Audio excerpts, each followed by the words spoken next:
It's great to be in Oklahoma. It's my first visit here. So I had bison this morning for the first time as well. And it's been a pleasure to get to meet a few of you here. And hopefully I'll get to meet a few more of you. And I'd welcome, of course, any of your questions. So I've been working with LVAD patients now for over 14 years. In Rochester, Minnesota, where it's a lot colder than it is here. But we've been implanting Heartmate 3 patients for several years now, and I understand you're all hoping to start up a program here again. Just by a show of hands, how many were around when you were still a part of the original program? So we have a couple of folks here that maybe have had some historical background for this.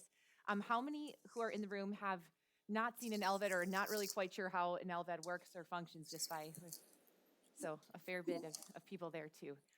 So my hope in doing this presentation is just to provide an overview for LVAD, but I also want to explain how they work. And honestly, feel free to interrupt me at any point in this conversation because I want it to be helpful for you all and to convey information that would be useful to you. If you haven't yet had a chance to sign in, please grab your smartphones if you have it and scan the QR code. I'll give everyone a moment or two to do that. And then when we go through this, I'll also maybe bop over by that board there and kind of draw out how the LVAD works. And I know Omar in the back has a model of the Heartmate 3 device, so you all can feel free to swing by and see what that looks like or play with the batteries or connections if that would be helpful for you all. So I'm hopeful this will be a great opportunity to learn a little bit more about device therapy. And please pepper me with questions, during the presentation if you'd like or afterwards.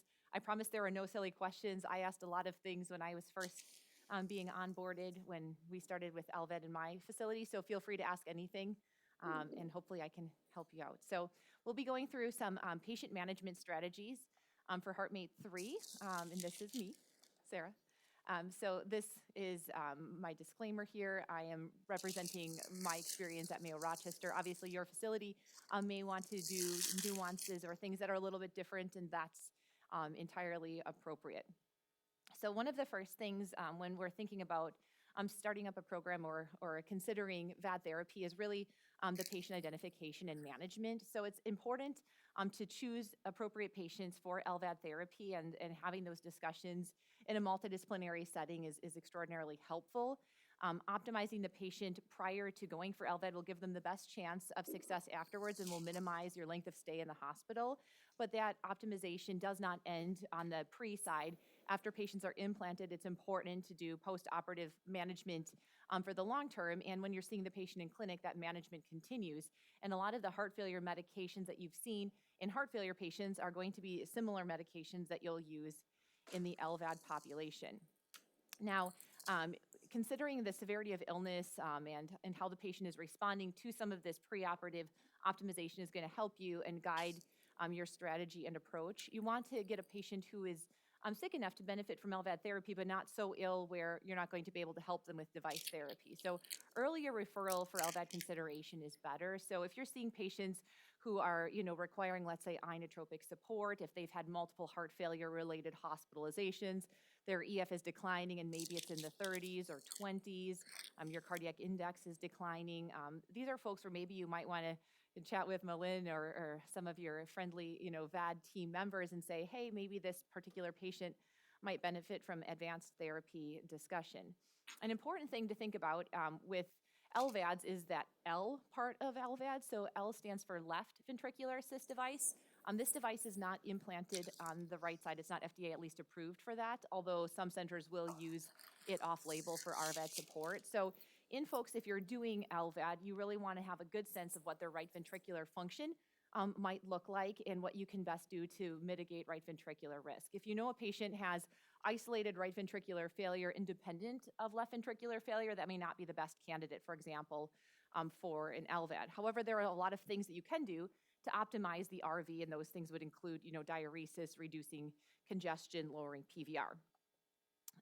The other important thing is to remember that doing an LVAD is not just one team member. It's not just a surgeon implanting the device, but it truly requires a multidisciplinary team to care for the patient. So you're going to be involving a variety of team members that span the disciplines. You'll be involving palliative care, social work, physical medicine and rehab that will likely include dietitians, occupational therapy, physical therapy. You're going to have nurses, advanced practice providers like NPs and PAs, and then additional support services beyond that. You might include infectious diseases, nephrology, or a whole host of other folks. And then you get on the administrative and kind of paperwork side of things. Somebody has to process approval, enter data. So there's a lot of pieces that all need to come together for successful patient management. And I think at the end of it, it's important to consider what the patient goals of care are and why we're doing it at the end to ensure that you have alignment, broadly speaking. It's also important to consider what approach you want to take in these patients. So patients can be implanted via a sternotomy, or essentially cutting through the breastbone and placing the device that way. But some centers will implant patients via a lateral thoracotomy, so essentially an incision under the rib cage with device placement that way. Typically, thoracotomies are more challenging if you need to do any sort of valvular intervention at the time of placement. So if you're going to be doing valvular intervention, a sternotomy might be an easier approach. But again, these are going to be discussions with your surgical group. And then having a discussion regarding all of the components related to the implant in advance of that, and having open communication discussion during the case is important. We talked a bit this morning with some of you all who are present in the room here about the importance of echo assessment, and really getting echoes can help guide the care of your LVAD patients, both in the intraoperative period and throughout the continuum of the patient on support. Your echo is going to allow you to see a variety of really helpful metrics. Aortic valve opening can give you a sense of how well you're offloading your left ventricle. You can look at your septal position to see, is it neutral or bowing left or right? You can look at your mitral and tricuspid valve regurgitation, maybe along with your IVC, to see what you're looking at from a volume perspective and right-sided function. You can look at RVSP, right atrial. There's a whole host of things. I cannot say enough positive things about echoes. They're very useful and helpful in patient management. It's also helpful to know what types of complications you might see, and what are things you can do to mitigate some of those risks. Hemodynamic optimization is the primary goal when the patient first lands here, and as much as you can do to support the patient will be helpful. They're likely going to require some element of inotropic support. Some patients will require temporary mechanical support as well if their right ventricle needs additional help, and hopefully that is weaned. You're going to require likely mechanical ventilation, and you'll extubate at some point, considering coagulopathies, tube drainage, and all of that. Then also from a patient and nursing side of things, really what might this look like from an educational perspective? What of those components need to be taught to the patient and family members? At what cadence can they absorb that information? And then the LVAD, I don't know if all of you know this, but it's a pump, but it has an electrical cord that will exit the patient's abdomen. So that cable, the area where it exits, needs to be cleaned and dressed every day. So teaching the patient and family members and how to do that, and the nurses will likely do that in the hospital setting, is important.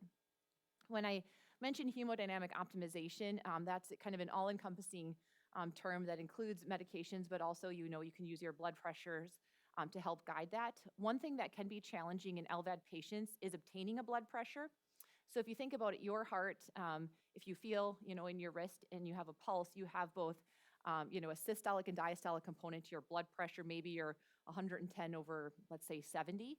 And LVAD patients, instead of having this pulsatility, you are replacing that with continuous flow. So maybe I'm going to pause here, and I'm going to go over and draw a picture of kind of how the LVAD works, so that way it makes a little bit more sense with what we're talking about. So I am better at medicine than I am at artistic representation, so please forgive my ideas of what maybe a heart might look like. So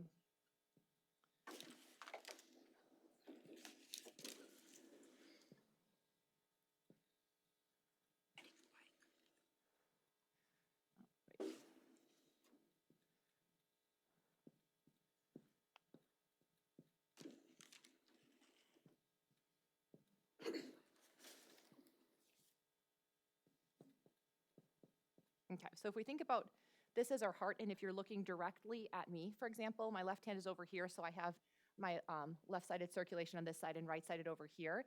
So left atrium, right atrium, left ventricle, and right ventricle, and then there are two valves on each half. Two valves let blood into the heart, your mitral valve and your tricuspid valve, and then your pulmonary and aortic valves are sending your blood out. So there's a lung on this side and a lung on that side, and normally it's going to send blood in, oxygenated blood, into your left atrium. So that's kind of step one. And if our heart is functioning appropriately, blood is going to go through our mitral valve into the left ventricle. And the left ventricle is going to fill with blood, squeeze, and then send blood out through our aortic valve to, this is, I guess, the top of my aorta here. So this would be normal pathway for blood flow.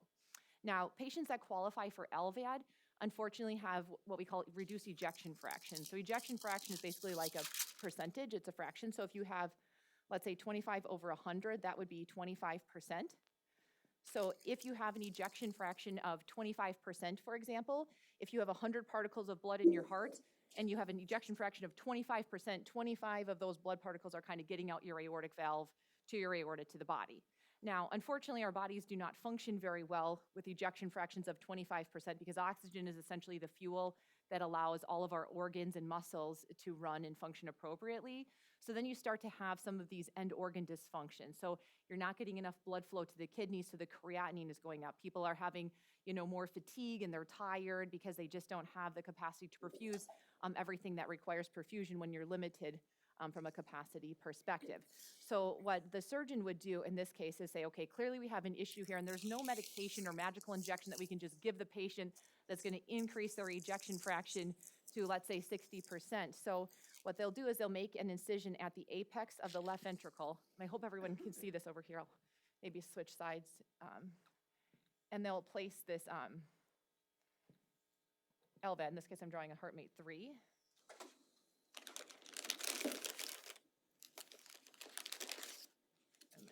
Of my aorta. Okay, so now you have your LVAD, this Heartmate 3. I'm sorry, it doesn't look like a great Heartmate 3, but you can kind of get a sense of kind of like a hockey puck with a tube in it at the bottom of the left ventricle. So essentially you can think about the LVAD like a vacuum cleaner at the base of the heart. So if you increase the suction or pull this direction, you can overcome the pressure of the heart. So blood is still going to come into the left atrium just like before. Blood is still going to go through the mitral valve just like before, but now you can drive all of the blood flow into the pump. So all the blood in the heart is going to go into the LVAD, which is then going to send it all the way up to your aorta, to your body. So it provides an alternative pathway essentially for blood delivery. So instead of your blood going this way, now you have an alternative pathway to deliver the blood that the heart isn't able to eject independently. I'm going to pause there because I feel like this is kind of an important concept to understand, especially if you're talking to patients or saying, how does this work or what might that be like? So are there any questions with that, or does that make sense, generally speaking, in how the device works? Okay, so that's your LVAD itself. And so we were talking about what are we targeting. Now, the device is going to run anywhere from, let's say, 3,000 to 9,000 revolutions per minute. But realistically, a functional speed is going to be somewhere in probably the 4,500 to 5,500 or 6,000 range. And that device, as you can see, is going to pull blood into it, but it's running continuously. So the pump doesn't stop and start. It's always running at this RPM. So if you imagine you're driving a car, for example, and you lock your car in at cruise, it's going, let's say, 65, whether you go up a hill or down a hill. This pump is going to be going, let's say, 5,000 RPMs, whether the patient is sleeping or walking at cardiac rehab. It does have this artificial pulsatility built into it to flush the impeller and to prevent clot developing in there, but even still, that doesn't drop the speed to 0. So technically, the pump will be running along at 5,000, and then every 2 seconds, it has this artificial pulsatility built in. So you have 5,000, then it will do 7,000, 3,000, 5,000. 2 seconds later, 7,000, 3,000, 5,000. 7,000, 3,000, 5,000, and it will keep clipping along there. So essentially every 2 seconds you have this artificial pulsatility or flushing that exists, and that occurs in like less than 0.3 seconds. So it's just a very quick little blip. But for the most part, the pump is running at a continuous flow. So you don't really have that pulsatility that you all have with your finger. So if you go to take a pulse of an LVAD patient, it is quite likely that you will feel nothing at all. And if you go to get a cuff pressure in your patient, it's very likely that your cuff will fail. And so you may need to get a Doppler to really pick up what would be kind of maybe called also a map. And again, we can delve into some of the nuances, but Doppler pressures are often very helpful in these patients. So you would put a cuff on the patient, you get your Doppler, and then you inflate your cuff. And what you're listening for is this whooshing sound that you'll hear with the Doppler. So it'll go whoosh, whoosh, whoosh. And you listen, and when that sound disappears, then you inflate your cuff maybe 20 or 30 millimeters of mercury past that, you deflate your cuff and you listen for where that sound is reappearing. And hopefully, maybe you're, getting at least 60 or 70 for your map. Ideally, you want it to be less than 90 because too high of blood pressure makes it harder for the pump to offload effectively. So you have a window for your MAP goal with LVAD. And again, these are going to require some little adjustments in how you get vital signs in the patients, but they're really remarkable devices in that they offer this support that they wouldn't have with their native cardiac function. It's also going to be helpful to understand the LVAD parameters, and there will be some educational sessions and training on what these all are. So you have the speed of the device. So this is a fixed parameter. It's not going all over the place. It should be fixed. You have flow, power, and PI. And I don't know that now is necessarily the time that we need to get into that here, but I can certainly talk more about that at the end if we have time. But there's different LVAD parameters, and they can give you additional information to help manage the patients. Obviously, you don't want to have your patient ventilated into perpetuity, so you're going to want to work towards extubation and ensure that all of the typical things that you would do in your cardiac patients are done in the LVAD population. Bleeding can be common postoperatively, and on top of that, eventually you're going to be starting these patients on different anticoagulation methods because you don't want there to be clot developing in the device itself. Now, one thing that maybe is worth noting is just that bleeding is much more common in LVAD patients than clotting is. And part of that is because all patients are typically started on warfarin, usually targeting an INR goal range of, I would say, 2 to 3 is the most common. Historically, programs had also used aspirin in conjunction with this, usually 81 milligrams, but there's a new trial for those of you who enjoy reading called ARIES that really suggests that maybe aspirin may not be necessary in Heartmate 3 patients. So at least at my center, we're not using aspirin in our non-ischemic patients that are getting Heartmate 3. We're just doing warfarin alone. So each program can make their own programmatic decision based on their review of the data, but warfarin is still going to be something on board for these patients, and people on warfarin tend to bleed more easily than people that aren't on warfarin, so that's something that you do need to consider. The opposite end, though, is if we didn't do anticoagulation, your risk of clotting would be much higher, though that risk is never zero, but it is certainly significantly lower than really any of the other devices that we've been discussing here. So device thrombosis rate, you can see there, is really quite low. Same thing with stroke, but bleeding is at a higher rate than the other two. So here are some examples of anticoagulation management strategies that could be considered. And again, if you look under the initiate aspirin therapy, again, that probably could be a program decision based on your interpretation of the ARIES data, whether you want to use aspirin or not. Here are a list of some of the complications that you could see post-LVAD, but this is not in a particular order of frequency of events. So right heart failure, tamponade, bleeding, and under bleeding, I'd also say like epistaxis, because that's something that we can see pretty commonly in these folks, hemolysis, neurologic events, and infection. So let's go through some of the ways of risk stratifying. So first of all, in the OR, are there things that you can do to help optimize the patient? If we can optimize the pump, you can certainly reduce your risk of some complications. And whether you need to do something like, let's say, a planned RVAD, if you are really concerned that the patient has a dicey right ventricle, might be worth considering on the front end. If you can optimize your patient and really diurese them, well before you send them to the OR, they'll do a lot better than if you send them in, 5 kilos volume positive for an LVAD device, for example. And we were talking too about whether considering strategies like ligating the left atrial appendage at time of LVAD can be helpful in stroke mitigation. So there's all different things that can be done to really help reduce risks. I think probably most people in this room are familiar with preload, afterload, and contractility, and there's certainly aspects within LVAD that you can consider underneath each of these. So for example, with afterload, do you need to use a pulmonary vasodilator, for example, in your patient? Have you offloaded the LVAD appropriately? And we can talk about maybe what that might look like toward the end here with speed optimization. With contractility, you can think about the septal positioning, for example. One thing also to consider with that is if you have a patient who, let's say, has ischemic cardiomyopathy, if you've knocked out completely some of your coronary arteries, and let's suppose your septum is kind of the major contribution for your right ventricular function, you want to be especially careful then with septal position because it will really affect your right ventricular function. And of course, volume management and status is important, and really considering whether or not you want to intervene upon a tricuspid valve, for example, preoperatively is something that you may want to think about as well. If you do need an RVAD, earlier is better than later. It would be better to preemptively plan for one than have a patient crashing into an RVAD. Some tips that maybe your patient might be looking like they would need an LVAD would be some of these things on the left here. So if your CVP is rising, your right atrial pressure, you're hitting anything, in the 20s or things like that, you should really be thinking about how the right ventricle is doing. PAPI, which for those of you maybe who don't know what PAPI is, it's your pulmonary artery systolic pressure minus the diastolic pressure divided by your right atrial pressure. So if you have a really low PAPI, that's going to put your feelers up for sure for concerns of right ventricular failure. So, being aware of those things and watching for them and monitoring early on is going to be helpful. And again, echo, I'm mentioning again that these are very helpful tools that you have available to help you optimize the patient and their heart and to see whether there's additional interventions that should be required. I'll spend a little more time talking about bleeding as opposed to thrombotic complications because bleeding is much more common. Bleeding is one of those things where, a patient can have it really at, any point during their postoperative course. It could happen during the hospitalization. It could happen 3 months after they discharge to home. So if your patient is calling and saying they're having dark tarry stools, for example, their hemoglobin is declining, this is certainly something you may want to consider.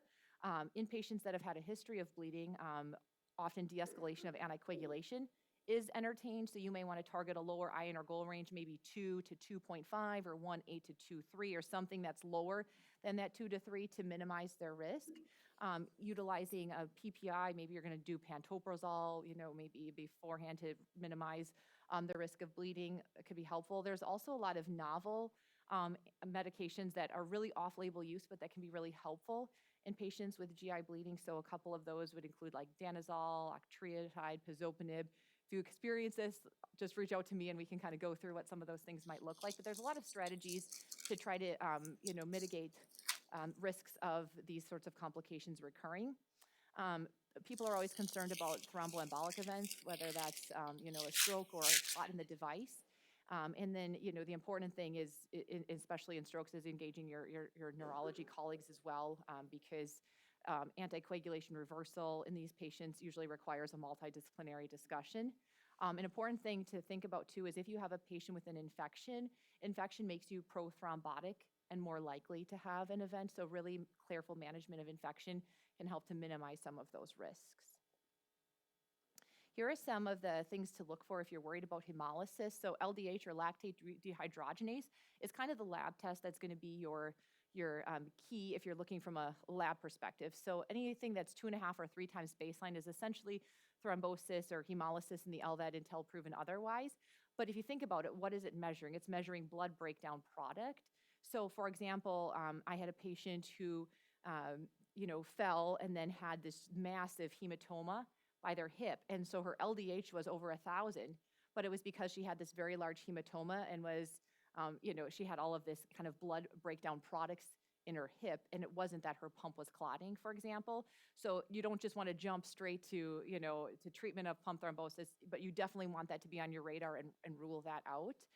Other things that you can see with hemolysis would include power elevation. So if you imagine if you've got like a clot, it takes a little bit more power often to send blood across that resistance. So elevated power readings can sometimes give you an early clue that the patient might be dealing with this. If you're worried about this, at least from a treatment perspective, some of the things on there are certainly helpful. But one thing that I would maybe recommend too is considering continuous fluid infusions, just because patients can develop pigment-induced nephropathy, and you don't want to lose their kidneys when you're dealing with the thrombosis or hemolysis-related concerns.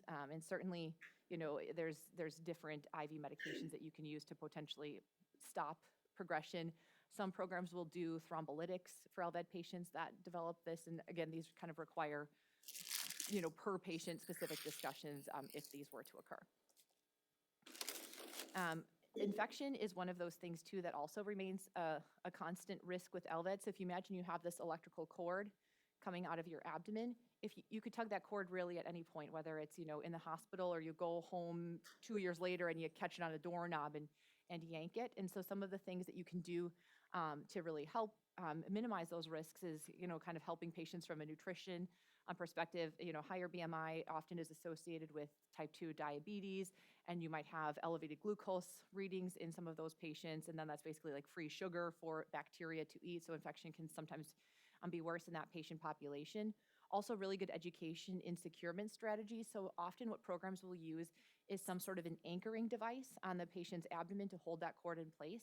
I think historically a lot of programs have used Foley anchors, but there is a great publication that's out of the Vienna group that demonstrates that this cath grip device that has essentially two of those plastic tabs can hold that line in place a little bit better, especially with the Heartmate 3 device, because it has this modular drive line. And you'll get to see that in the back, but it has kind of this metal component that allows you to change out a portion of the cable if the cable becomes damaged. So that cath grip device does a really good job of securing the line. If the patient were to tug at the cable, then it will tug at the cath grip device instead of at the insertion site. So as much as we can do to minimize some of these risks, the better. Here's an example of a patient who has two Foley catheters on their abdomen to hold that in place. And you can see in the middle there that kind of, it looks like navy or black metal component. That's the modular driveline connection portion. And the cath grip allows you to kind of use one device instead of two, though you could certainly do two Foley anchors if you would like.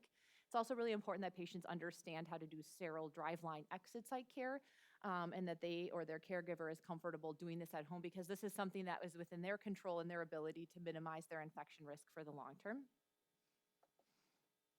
This is a depiction of how you could stage driveline infections. This is actually out of, I think, Susan Chilcott's group from years ago, but the theory behind it still stands. So this maybe allows a tool for communication of severity of infection between providers and clinicians. And you can see at stage 1 here, you have just tiny bits of erythema versus, stage 5, you have this tunneling, there's some cellulitis. The patient likely at this point is having some profuse drainage, and obviously you have everything in between. Typically at my program, if we're worried about infection, what we will do is we will have the patient come in for a driveline swab, and we will swab whatever drainage they have to send off for culture so we know what we're treating.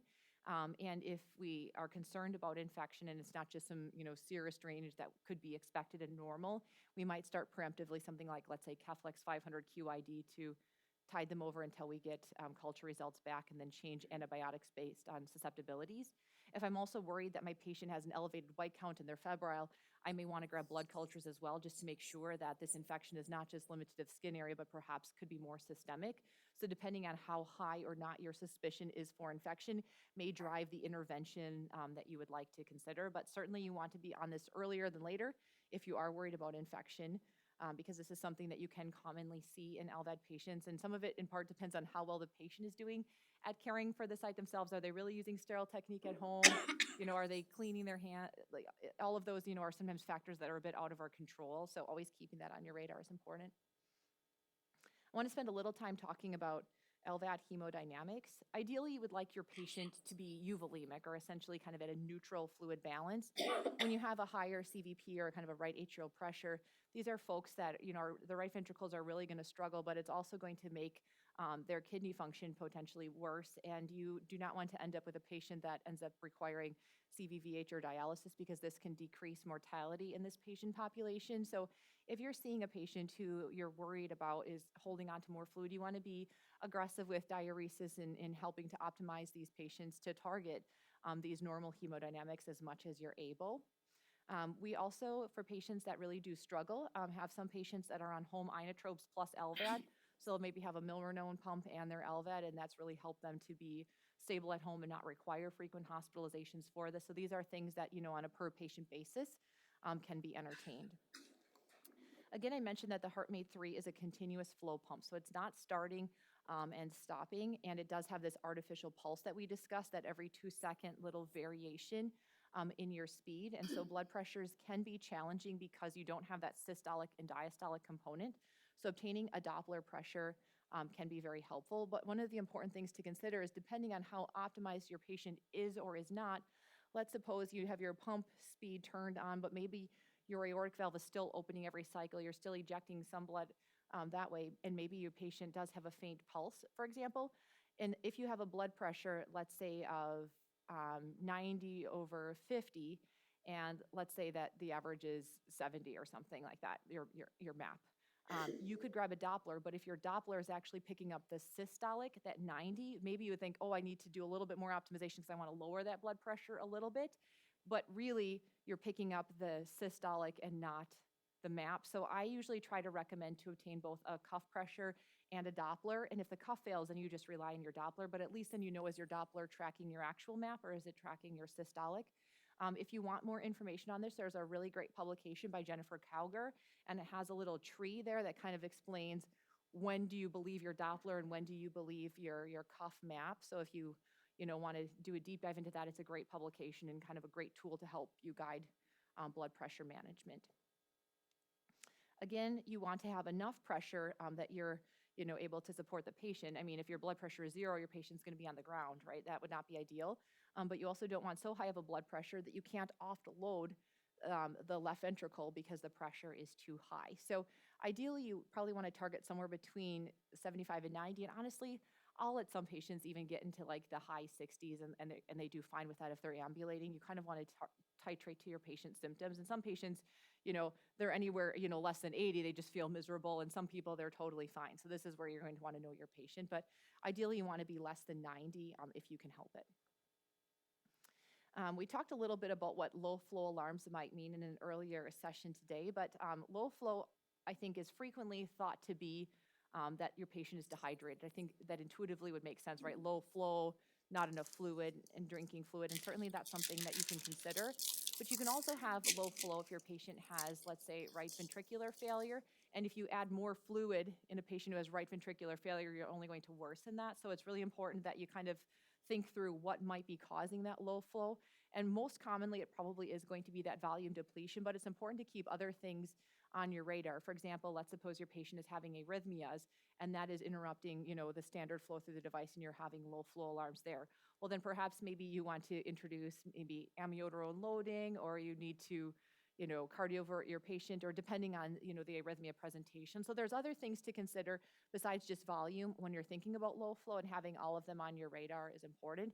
And then some more serious things. If you have, let's say your patient has a CVP of 20, and LV is collapsing, echo is going to help you rule out some of these more serious things like tamponade or obstruction or thrombus ingestion. So again, keeping echo available at your disposal is very helpful. There are other things that are important to consider when we're considering device parameters, and also other factors to measure. So electrolyte imbalances can put patients at risk, for example, things like arrhythmia. So if your patient is, fluid positive and you hit them up with a Lasix drip and you're not repleting their potassium and now they're 2.9 and they go into arrhythmia, the solution, yes, of course, is to get them out of the arrhythmia, but also to replete that potassium. So making sure that we keep some of those fundamentals and basics in line is going to be important.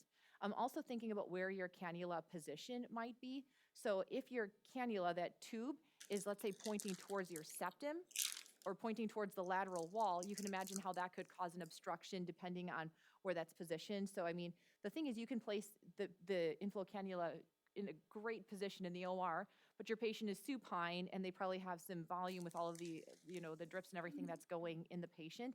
And then as they heal and diurese, maybe that might shift positioning a little bit. So being aware of where that inflow cannula is when the patient has stabilized is another important consideration, and can also contribute sometimes to flow alarms if your patient has an abnormally positioned inflow cannula. If your patient does have an ICD, remember, you can do ICD interrogations. You have other tools at your disposal. And again, there's pump parameters that we can discuss in a little bit here once we complete this. There's also something called electromagnetic interference. I think this is a lot of times like static electricity related things. So if your patient is like shuffling on the carpeting or vacuuming, touching the TV, those types of things, you can sometimes have those sorts of things happen. A lot of times this tends to be more in warmer climates. So I always advise my patients, if they're, going to Arizona and it's super dry, and, some of them had this. So there has recently been, I think, an upgrade to one of the software updates where I think this happens a little bit less. But if you have something like this, you may have AICD therapy that may be inappropriate, and it could require some readjustments. Oh, and we also talked about earlier this morning too, that once you place an LVAD, you may not necessarily need your left ventricular lead. So oftentimes, at least at my center, we'll turn off the LV lead after LVAD. So that's something maybe you all could think about if you want to do that or not. So let's talk about some of these LVAD parameters. So again, we have speed, flow, power, and PI. And you can help determine what speed you want your patient to be based on, what is needed to support the patient. So what is the cardiac index you're trying to target? Ideally, if you think about it, if you have, I'm going to shift a little bit here, but if your septum here is to the right You may want to increase your speed to pull your septum to neutral, right? Because if you increase the suction through the pump, you could pull that septum towards neutral, so that might be an indication. Conversely, if you have your septum to the left, maybe your speed is too high and you need to turn it down, so that septal position can give you some guidance there as well. And again, you would see that on echo. The other thing too is there's another measurement that you can get with echo, and it's called LVEDD or LVIDD. So LV meaning left ventricle, ED meaning end diastole. So if you think your heart squeezes and systole fills in diastole, your heart's going to be the biggest that it will be, and then D is dimension or kind of width. So LVEDD is the width of your left ventricle. So if your septum is bowing to the right, your LVEDD is likely also going to be bigger, so that can kind of be used in conjunction. Or if it's smaller, that, or if your heart, even the whole thing, could really be expanding. So if your LVEDD or the left ventricular size is bigger, offloading the left ventricle through a speed augmentation could be helpful. But I think it's important to make sure that you want to make that it's not that you should adjust blood pressure first and then decrease the speed, because if your patient is 150 over 100 and they're not able to offload through the LVAD because their pressure is too high, you would do a service to your patient by ensuring that their blood pressure is appropriate and then make adjustments to the speed secondarily. So make sure you change the things that you can modify easily, I would say, first before jumping straight to the speed. And ideally, you probably want your speed to be at least 4,000, because that pulsatility that I mentioned, that little every 2-second variation, doesn't kick in until 4,000 RPMs. So the pump can start up at 3,000, but you want to at least kind of target that 4,000 or higher. How do you optimize the LVAD? Well, certainly, echoes are going to be helpful, and that can be done with a ramp study. And sometimes ramp studies can be done just with echo or with heart catheterization as well, and do them as a combination. So depending on what your program has for capabilities, either or both could be appropriate. And then you can increase the speed and say, okay, what is happening, with my aortic valve? So if we think about over here, here's my aortic valve. So if it's opening every cycle, meaning I'm still able to get some blood out this way, but if I increase my speed, eventually I'm going to close my aortic valve at some speed. And so it can be helpful when you're doing your ramp study to say, okay, where is this at? What are you targeting? Are you targeting a closed aortic valve, opening maybe every third cycle? Whatever your target is, you can use the echo to help you determine that. You can also see when is your septum flat or neutral, and then you can also look at your RA pressures, for example, or your CVP, if you have a heart cath that you're doing in conjunction with the echo. So a lot of useful tools to help you arrive at appropriate pump speeds for your patient. And then again, remember, if you have this opening every 2 seconds, it can sometimes throw off your aortic valve measurements, particularly if your echo guys or gals are a little bit less familiar with this, so that can take a little adjusting or getting used to. A PI event, PI stands for pulsatility index, and I think this one is the parameter that maybe confuses people the most. When I first started in LVAD, this was one that took me a while to wrap my head around. So I think simply, if you think about your heart as an organ that pulses or squeezes, the more that your heart is pulsing or squeezing, the higher the PI is going to be. So it's kind of a measure of left ventricular contractility. So if your heart is working harder, your PI is going to be higher. So if we think about causes over here, what are some things that would make your heart work harder? Well, if you have more fluid on board, it makes sense that you're going to have to work a little bit harder. Some of these things, are going to cause that. But really what the PI is, if you want a technical perspective, it is your power maximum from your device minus your power minimum over power average. And the amount of power needed to run the device varies during the cardiac cycle. So it takes more or less power depending on if your heart is squeezing versus filling to maintain that pump speed. So it's kind of the differences between those over the average, and that's a measurement that's just called PI. Now, when the average PI over, let's say, 15 seconds is different than your kind of, every couple of second PI value, that's when it triggers what's called a PI event. So this just means that there's variability in your PI. It doesn't always mean that you need to do something about it. Your patient could cough, and that's going to cause a change, So it doesn't mean like, oh my gosh, I see a PI event now, bring in the whole code team, and it rarely is that the case. But when a PI event is triggered and it sees that huge variation, what the pump does is it drops down to that low speed limit, and I'll talk about that in just a minute, and ramps up. So let's say your pump is set to 5,000. You have the opportunity to go into the pump and say, I would like my low speed setting to be, let's say, 4,700. So imagine if you are drinking, do you guys have Culvers here? We have Culvers, and It's like a store that has shakes and burgers and whatnot. Anyhow, imagine you're drinking a shake, okay? You're drinking a shake through a straw, and it's a blueberry shake. And then a blueberry gets wedged on the bottom of your shake. The more that you increase the suction through that straw, the more that blueberry is going to be wedged on the bottom of that shake. So increasing suction through the straw doesn't help in dislodging the blueberry, for example. And so think about the pump, that inflow cannula, almost like that straw.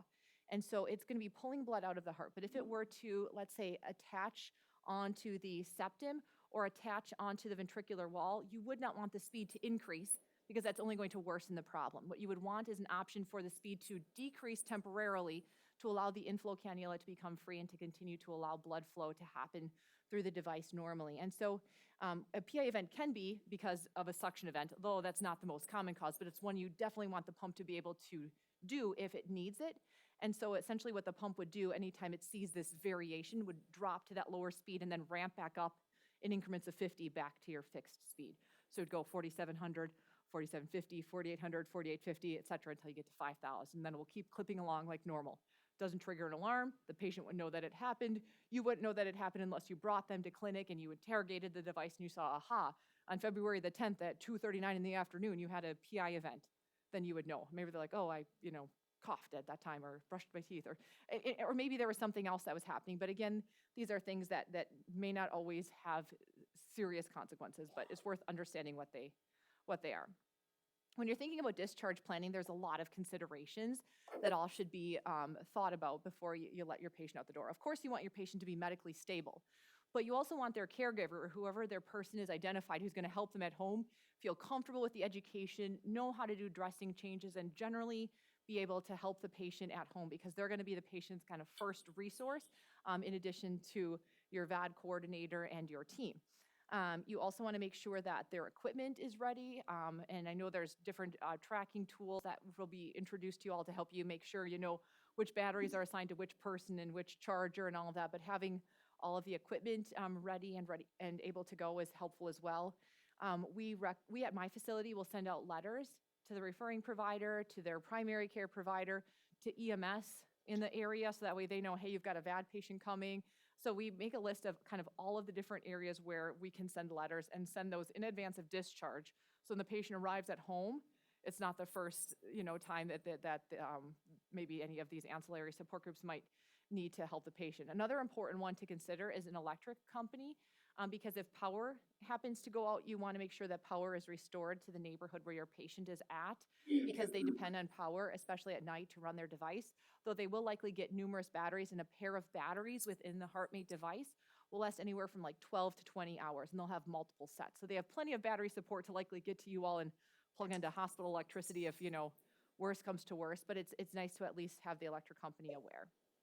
Oh, I should not skip over financial considerations. Obviously, you want to make sure that the patient has insurance approval before even proceeding with this, but then to make sure that the different medications and things you have them on are able to be covered. If you're working towards GDMT optimization, having, maybe if you've started Entresto, making sure that they have access to coverage programs, for example, is helpful, and then making sure the patient feels knowledgeable and comfortable on the device. Education is honestly so important, and ongoing education, I would say. I think education is not something you can do once and then expect that your patient into perpetuity is now going to remember everything that you told them during that implant hospitalization. So we do a lot of re-education when patients come to clinic visits, and we try to target certain bits of education, maybe at the annual visit or other things, and on an as hoc needed. We always tell patients they need to bring their backup controller with them. If their primary controller were to fail and their backup controller is at their house, it doesn't do them any good if they need to make that exchange. So it's really critical to reinforce the need to bring the backup controller with them everywhere. I don't care if they go to the grocery store, they go down the street to their friends to get coffee. Always bring their spare equipment with them, and they should also bring extra batteries. If their batteries run out, the last thing you want is a call. I was sharing last night, we had a patient who went to a casino hours away, didn't bring backup equipment or backup batteries, and the batteries ran out, and all that was left was that internal battery. And thankfully, that internal battery can power a patient for a period of time, but those are calls that are avoidable and preventable, if your patient is able to bring their equipment with them. So you definitely want to make sure you're educating on that. Maintenance of equipment and storage. I live in Minnesota where, the temperatures can be -30 on some days, so you don't want your patients, waving their batteries outside and weather like that and then expecting them to be functional.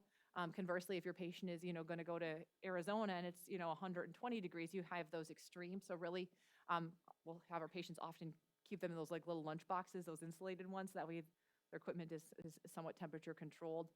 There's a lot of opportunities for education really across the continuum, and really reinforcement of alarm education.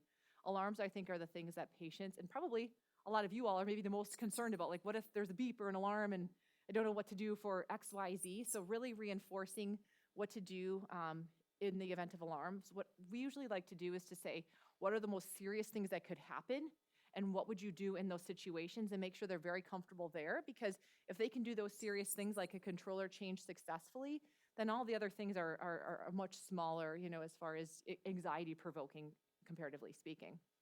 And again, reinforcement of driveline exit site care is going to be really important. Some centers allow their patients to shower. My center does, but not all centers do. So if you all elect to allow your patients to shower, there's a waterproof shower bag that should be given to the patient. Again, remember, they have an electrical cord coming out of their abdomen, so you do not want this, to just be exposed to water without some sort of a mechanism in place. So these waterproof shower bags are very helpful. You do not want the LVAD itself to get wet. And I always teach patients that they should do their dressing change after the shower, because no matter how much we try to educate them on, covering the area where the cord comes out with press and seal or saran wrap or some sort of plastic impermeable, no matter what, there's usually always a little bit of water that seems to somehow get inside of there. So if they've done the dressing change and then they hop in the shower, now the site could be a bit saturated with water.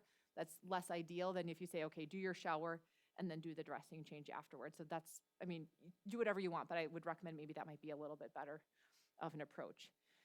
These driveline exit sites do have many, many layers of protection around them. So you could probably see in some of these images, and you'll see in the back, this white external covering. But underneath the white external covering, there's also different layers. Now, this right here actually is a Heartmate 2 driveline, but Heartmate 3 has a similar inside. So there'll be like a plastic component beneath that, and then there's multiple wires, and these are all copper coated wires, so they have different colored plastic around that copper, and then they're all twisted around a stabilizing cord. So there's multiple layers. So even if the patient gets a nick or a break in their white portion, it doesn't mean that the pump is going to shut off. In fact, that would be rare for it to happen just from like a white, damage. You would literally have to clip through or damage one of the wires, or repeated wear, or maybe they're bending or breaking a wire. So if you're concerned about wire damage, the patient is likely going to be having some alarms with their device, or maybe their pump is intermittently shutting off if the wire is connected and then disconnected if they've done something like that. So this is obviously a call that they're going to have to you. This happens really infrequently, I'll be honest, but if it does, it's something where the Heartmate 3 has a really, really helpful bit in that it has that modular driveline. So remember, there was that color, that kind of navy black thing that was an extension of the cord. You can literally disconnect a portion of the driveline and then reconnect a brand new portion that's not damaged. In Heartmate 2, you would have to literally cut open the driveline, and then you'd individually splice wires and transition them all over, and then like heat seal the area, shrink wrap it, and put a new thing around there, so you kind of have this like little clunkier portion of your line. And it still works, but it's a lot less friendly than having this modularity, which is a huge advantage. So you guys are all going to have patients with modular drivelines, which will be great. Seeing patients in outpatient follow-up will be important. You can all determine, what visit cadence might work best for your group, but ideally you want to see your patients more frequently early on after they've discharged from the hospital. It's not even a bad idea to see them perhaps within 1 to 2 weeks after they leave, and then every couple of weeks until you're sure that they're stable. We usually do monthly visits for at least the first 3 months at my facility, and then we transition to about every 3 months after that. And for some patients who live in Montana or really rural areas where we have a shared care program established, we may do every 6 months, and then they see another program in that kind of intermediary period. But again, these are things you can all arrange with your relationships with other centers if you decide you want to do that. Shared care is not a requirement, but it can maybe be helpful if you have patients that live a lot more remotely or in other states. In clinic visits, typically you're going to want to physically assess your patient. So what are things you might be looking for? Well, is the JVP elevated in your patient? If you're thinking about, monitoring their right ventricle, do they have fluid in their legs? Are you worried about ascites or fluid in their abdomen? You're obviously going to listen to their heart, but instead of hearing your kind of standard, S1, S2, you're going to hear this mechanical hum that has this every 2-second little melodic interlude that is a very distinct sound. And in some cases, it will obstruct or interfere with your ability to really auscultate lung sounds in the traditional sense. So really being able to hear crisp lung sounds is a little bit more challenging, I would say, in the LVAD population. It's always a good idea to see if your patient does have a pulse, but if their aortic valve is closed, you're probably not going to feel a pulse in these patients. But if it's opening every cycle, maybe you might. I feel like my fingers are usually too cold to really feel that, but maybe you'll all be luckier than I am. VAD interrogation is also something that can be done at every visit. You can bill code 93750 for that. So, I mean, that's something we do at our center where you can look at how the parameters have trended. And then there's episodic log files and periodic log files. So what is the difference? Well, in the one, you can look at whatever it deems to be events. So if you have a PI event or a low flow alarm or any sort of it will track those and it will show you your PI, your flow, your power, and your speed during whatever those events were in one file. And then the other file will show you how have all these parameters trended at whatever interval you select. So if you say, let's say every 12 hours, it's going to grab every 12-hour snapshots of the data at, let's say, 1 a.m. and 1 p.m. every day. And then you can look back and say, okay, over however many weeks, here's how the numbers have trended over time. So it kind of gives you a longitudinal perspective of how your patient might be trending outside of any events that they may be having. And you also, on the monitor, it's really nice. You can click. It's very touch friendly. So you can tap on any area of the monitor and see what was occurring at exactly that period of time. And there's also capacity within the controller to select a series of buttons that the patient can do at home that will tell them the 6 most recent alarms in their alarm queue at home. So there's capabilities both in clinic and remotely to be able to see what might be going on. And then, of course, you want to make sure you're looking at the driveline site, especially to identify any early infection concerns. Here's an example of some things patients may want to log on a daily basis. I provided some of the things that we ask our patients to log to Melinda and others here. You all can take whatever items are helpful for you all and build your own daily logs for your patients. This is the screen that parameters will show up on the device. You can see in the upper left corner, the speed it says is 5650. Sometimes there will be this like little 50 variation. So probably is like 56,000 or 57,000 that the speed is set to here. There it says fixed is 56,000. If I can, right over there. And then the flow here, it says is 4.7, power is 4, and PI is 3.4.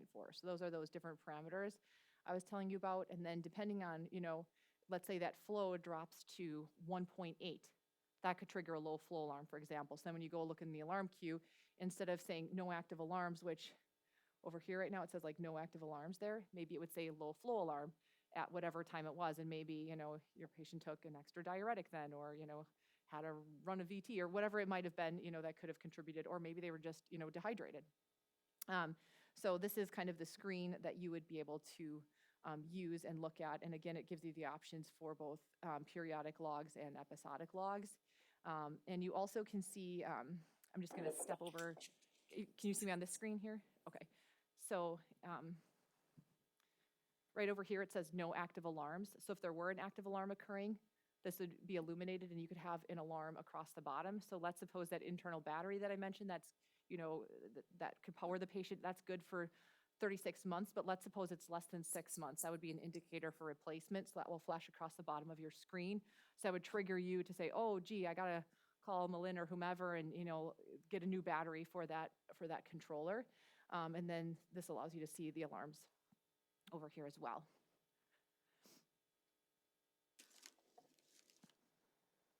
I think it's important also to set expectations with patients so they know what they can and can't do. And I would say a lot of these are important expectation setting prior to getting an LVAD.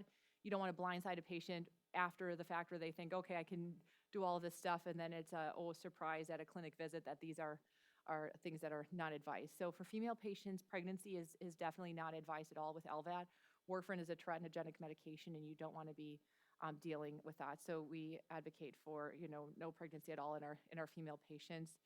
You can't have MRIs in these patients, for example, because the magnet would interact with the device, and the last thing you want is your patient on the, top of your MRI machine and calls from radiology. That would be traumatic. Definitely no MRIs. Swimming, you don't want to hop in a swimming pool if you've got an electrical cord coming out of your belly, things like that. Arc welding, I think, is another one that, some of my patients do that I say, okay, that's like a no-no after LVAD. You can get a complete list of some of these in the educational materials that you'll get from Abbott. But I mean, some of the stuff, jumping or contact sports, you don't want to damage the driveline or put yourself at risk for infection. One thing, though, I will say is that the whole reason why I would imagine you're all here and why I'm here at the end of the day is that we want to do the best that we can for patients. And from my perspective, that is to try to enhance and improve their quality of life. I wouldn't want to go through all of this if they're miserable and say, like, why on earth did I do all of this? And so I think part of that is getting back to the day-to-day things that really matter in life. A lot of our patients travel and travel often, and they can travel with an LVAD. You can go on a commercial airline. I think that in this era of heightened security, we make letters that say you can travel with an LVAD, because imagine you've got a cord coming out of your belly connected to some batteries and a weird equipment, and you're going through TSA, like that. You can imagine how that might raise some alarm bells. And so if they've been through a major airport, major airports may have a bit more education about this, but you might get some new TSA agent who's, out there to protect the homeland, who's doing their very best.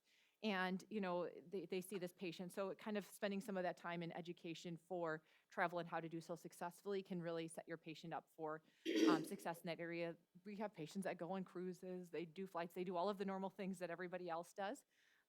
We just provide them with additional letters and things that they can share that call our group directly, so we can explain to whomever what the devices that they have and how they're able to do those things. There are a lot of online support groups available. There's kind of a one across the country called My LVAD that patients often will go on. It's a patient's specific platform. Again, the whole goal is to try to get patients back to living life. Again, we want to make sure that we're doing early education for patients.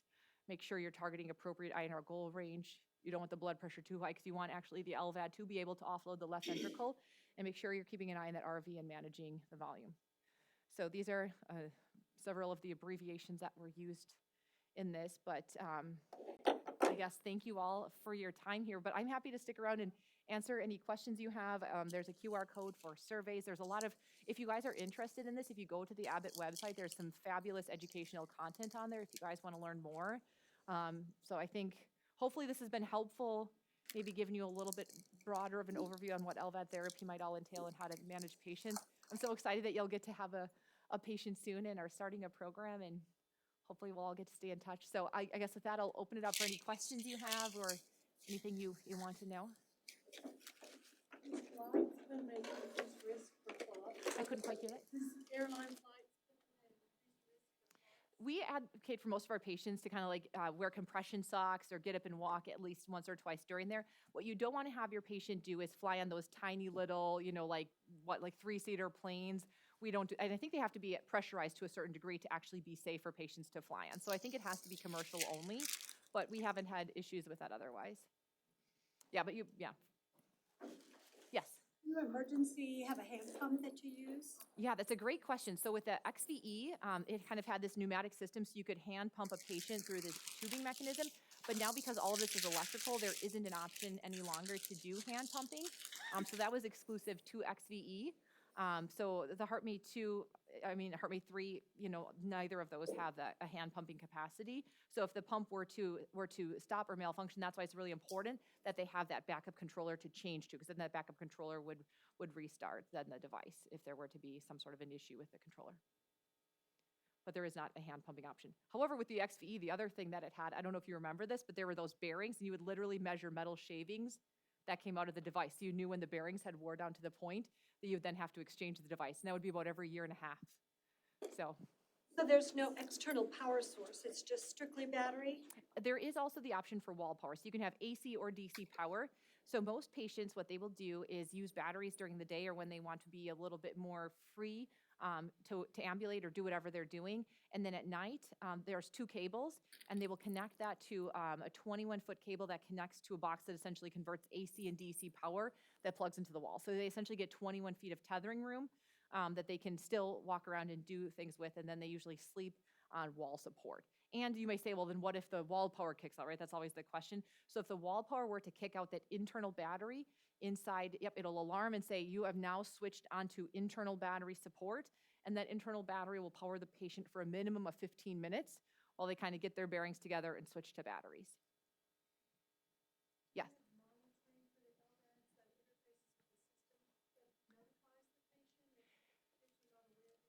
Yeah, so the alarm, we can mimic some of these here. I would challenge anyone to sleep through it. It's a very loud alarm, so it will wake you and your spouse or a caregiver for sure. And it has a screen, so the screen will tell the patient what is the alarm and what should they do for the alarm. So it may say low flow alarm, call LVAD team, for example, and then the patient would maybe call the LVAD team if they weren't sure what to do with.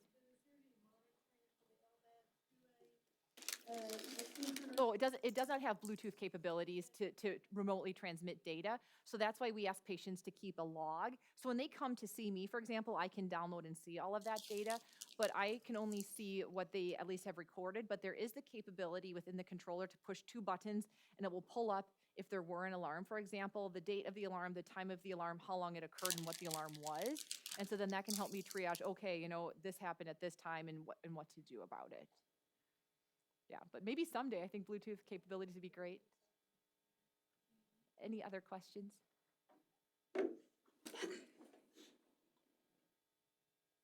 Okay, well, if you guys want to come to the back of the room and see the device, it's available. We can put it together or whatever you want. Thank you all for your time.